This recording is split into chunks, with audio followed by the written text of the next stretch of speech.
bin dola wang si ho ti tau ti ama ho ni khu a hi je bin disable holding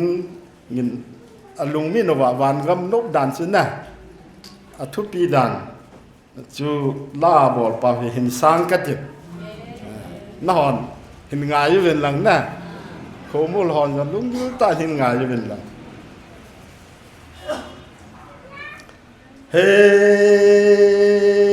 chung wan khu pi nom tul pi sung nga khuna sa lo khu pi no ma thật tâm sa te ho lem khom sa vi alaya ke ngoi no tu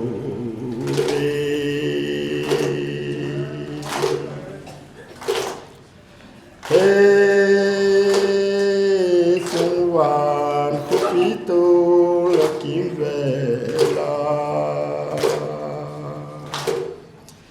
he sung man tâm to a bang ni a kim yo cha dang ka cha pa in alaya ke ngoi no tu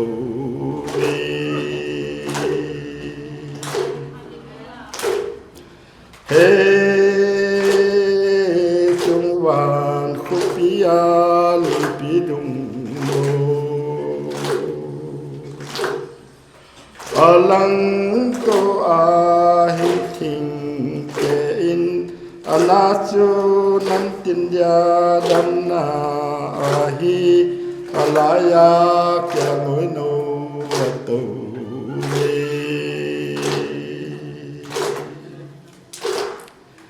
he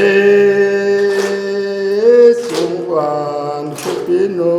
ko som de thu min so le lum lam ngan thu min sa lam le lum lam ngain alaya ke ngoi no tu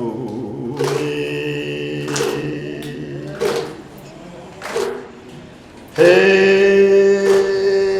sung wan khu pi no ma phom pi hoi khom pi bul chu khom so le ni so sa te som le ni min ki